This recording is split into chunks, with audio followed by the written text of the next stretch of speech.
রাসূলুল্লাহ সাল্লাল্লাহু আলাইহি ওয়াসাল্লাম জন্মের সময় ফেরেশতাদের সাথে শয়তানের তুমুল ঝগড়া। যেদিন ভোরবেলায় মহানবী সাল্লাল্লাহু আলাইহি ওয়াসাল্লাম জন্ম নেন, সেই দিন বিশ্বের সবগুলো মূর্তি মাটির দিকে নত হয়ে পড়ে। ইরানের রাজার বিশাল প্রাসাদের বারান্দা কেঁপে ওঠে এবং ছাদের 14টি প্রাচীর ধসে পড়ে। বিশ্বের সব সম্রাটের সিংহাসন উল্টে পড়েছিল। বিশ্বের সব রাজা বোবা হয়ে পড়েছিলেন, অর্থাৎ তারা কথা বলতে পারছিলেন না। সেই দিন গণকদের সব জ্ঞান লুপ্ত হয় এবং জাদুকরদের জাদুগুলো অকার্যকর হয়ে পড়ে। বিশ্বনবী সাল্লাল্লাহু আলাইহি ওয়াসাল্লাম জন্মের সময় শয়তান তার সন্তানদের মধ্যে আর্তনাদ করে ওঠে। ফলে সবগুলো শয়তান তার কাছে এসে বলে, কেন এত পেরেশান বা উদ্বিগ্ন হয়েছ? সে বলল, কাল রাতে কি হয়েছিল? রাতের প্রথম থেকে এই পর্যন্ত দেখেছি যে আকাশ এবং জমিনের অবস্থা বদলে গেছে। ভূপৃষ্ঠে ঘটে গেছে এক বিরাট ঘটনা। ঈসা আলাইহিসসালাম ঊর্ধ্ব আকাশে চলে যাওয়ার পর আর কখনো এত বড় ঘটনা ঘটেনি। সবাই গিয়ে খোঁজ খবর নাও যে কি ঘটেছে। শয়তানরা চারিদিকে ছড়িয়ে পড়ে এবং ফিরে এসে বলে, কই, কিছুই তো দেখলাম না। বড় শয়তান বা শয়তানের নেতা তখন বলল, এই বিষয়ে খোঁজ খবর নেওয়া আমাদের কাজ। আর তারপর সে পবিত্র মক্কার কাবাঘর সংলগ্ন অঞ্চলে আসলো। সে দেখল যে ফেরেশতারা কাবাঘরের চারিদিকে ঘিরে রেখেছেন। শয়তান সেখানে ঢুকতে চাইলে ফেরেশতারা হুঙ্কার দিলেন। ফলে সে ফিরে আসে এবং চড়ুই পাখির মতো ছোট হয়ে হেরা পর্বতের দিক থেকে সেখানে প্রবেশ করে। জিবরাইল আলাইহিস সালাম বললেন, ওরে অভিশপ্ত, ফিরে যা।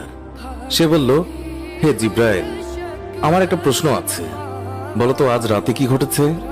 জিবরাইল আলাইহিস সালাম বললেন, সর্বশ্রেষ্ঠ নবী মুহাম্মদুর রাসূলুল্লাহ সাল্লাল্লাহু আলাইহি ওয়াসাল্লাম আজ রাতে জন্ম নিয়েছেন। শয়তান প্রশ্ন করল, তার মধ্যে কি আমার কোনো কর্তৃত্বের অংশ আছে? সে তথা ইবলিস বা শয়তান আবার প্রশ্ন করল, তার উম্মতের মধ্যে কি আমার কোনো অংশ আছে? জিবরাইল আলাইহিস সালাম বললেন, হ্যাঁ। ইবলিস বলল, আমি সন্তুষ্ট হলাম। হযরত হালিমা বর্ণনা করেন, শিশু মুহাম্মদুর রাসূলুল্লাহ সাল্লাল্লাহু আলাইহি ওয়াসাল্লামকে আমার গৃহে আনার সাথে সাথেই রহমত বরকত প্রকাশ হতে লাগলো। এত পরিমাণ দুধ নির্গত হলো যে রাসূলুল্লাহ সাল্লাল্লাহু আলাইহি ওয়াসাল্লাম এবং তার দুধ ভাই একান্ত তৃপ্তির সাথে দুধ পান করে ঘুমিয়ে পড়তেন। আর উটনির দিকে চেয়ে দেখতে পাই সেগুলোর স্তন দুধে পরিপূর্ণ হয়ে গেছে। বিবি হালিমা বলেন, আমার স্বামী উটনির দুধ দহন করলেন এবং আমরা তৃপ্তির সাথে তা পান করে সারা রাত আরামে কাটালাম।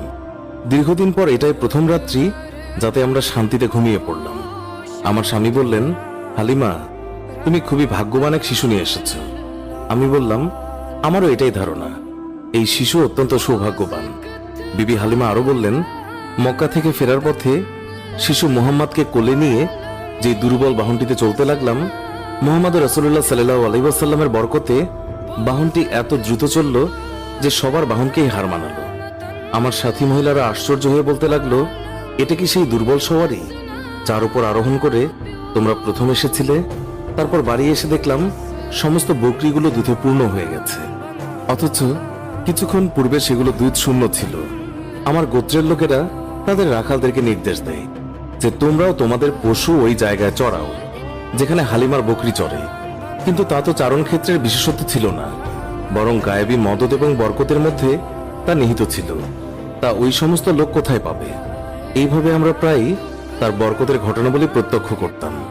হযরত হালিমা বর্ণনা করেছেন, তিনি কখনো শিশু মুহাম্মদকে উলঙ্গ অবস্থায় রাখতেন না। সেই রূপ করলেই তিনি চিৎকার করে কাঁদতেন।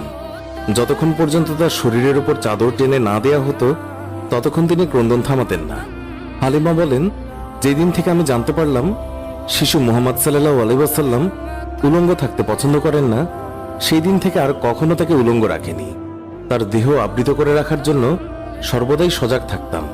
হযরত আব্বাস বিন আব্দুল মুত্তালিব রাদিয়াল্লাহু তাআলা আনহু বর্ণনা করেছেন, তিনি রাসূলুল্লাহ সাল্লাল্লাহু আলাইহি ওয়াসাল্লামকে বলেছেন, আপনার নবুয়তের একটি মাত্র নিদর্শন ছিল আমার ইসলাম গ্রহণের কারণ।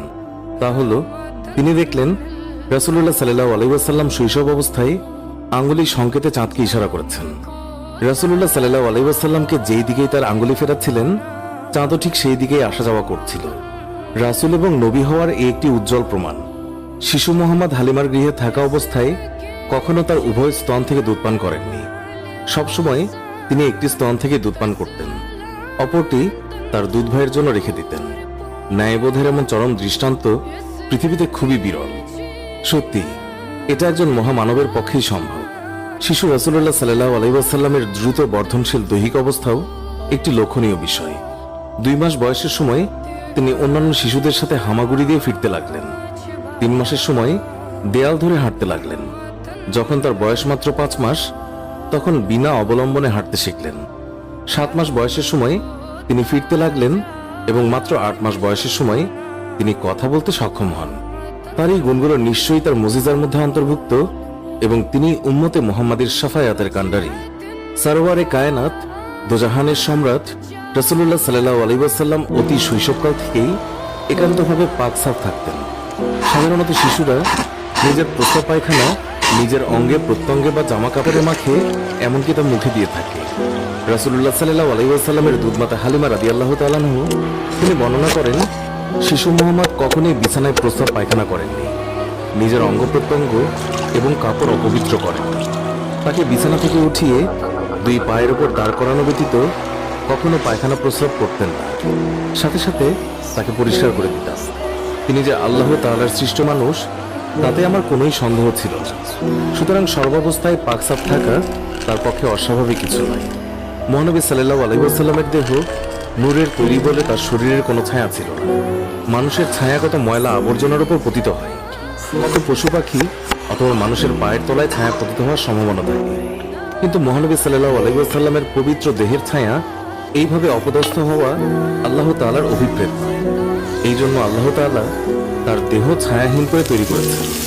এই কারণে তার দেহের উপর কখনোই মাছি বসে, কেননা মাছি অপবিত্র বস্তু থেকে জন্মলাভ করে, তাই মাছির দেহ অপবিত্র। তাই রাসূলুল্লাহ সাল্লাল্লাহু আলাইহি ওয়াসাল্লামের শরীরে এটি কোনোদিন স্থান পায়নি। হযরত মাইসারা রাদিয়াল্লাহু তাআলা আনহা ছিলেন হযরত খাদিজা রাদিয়াল্লাহু তাআলা আনহার দাস। তাকে খাদিজা রাদিয়াল্লাহু তাআলা আনহা রাসূলুল্লাহ সাল্লাল্লাহু আলাইহি ওয়াসাল্লামের খেদমতে পেশ করেন। তিনি বিভিন্ন সময় বিভিন্ন অলৌকিক ঘটনা প্রত্যক্ষ করে বিস্ময়ে অভিভূত হয়েছেন। তিনি দেখেছেন রাসূলুল্লাহ সাল্লাল্লাহু আলাইহি ওয়াসাল্লাম যখন পথ দিয়ে চলতেন, তখন একখণ্ড মেঘ তার মাথার উপরে ছায়া বিস্তার করে তার সঙ্গে ভেসে বেড়াত। মানুষের আকৃতির এই যে অস্বাভাবিক কার্যকলাপ, এটা নিঃসন্দেহে রাসূলুল্লাহ সাল্লাল্লাহু আলাইহি ওয়াসাল্লামের একটি অনেক বড় মুজিজা, যা নবীর শৈশবকাল থেকে লক্ষ্য করা যায়। পূর্বে বর্ণিত প্রত্যেকটি বিষয়ই রাসূলুল্লাহ সাল্লাল্লাহু আলাইহি ওয়াসাল্লামের শৈশবকালীন মুজিজা, তবে এগুলো স্থায়ী নয়। বিশ্বনবীর জীবনের শ্রেষ্ঠ মুজিজা হচ্ছে পবিত্র আল কোরআন, যা কিয়ামত পর্যন্ত স্থায়ী থাকবে। তাছাড়া আমরা তার জীবনে আলোচনা করলে দেখতে পাই, মহানবী সাল্লাল্লাহু আলাইহি ওয়াসাল্লামের পুরো সংগ্রামী জীবনটাই এক অলৌকিকতায় পরিপূর্ণ, যা তার নবুয়তের জন্য যথেষ্ট প্রমাণ বহন করে।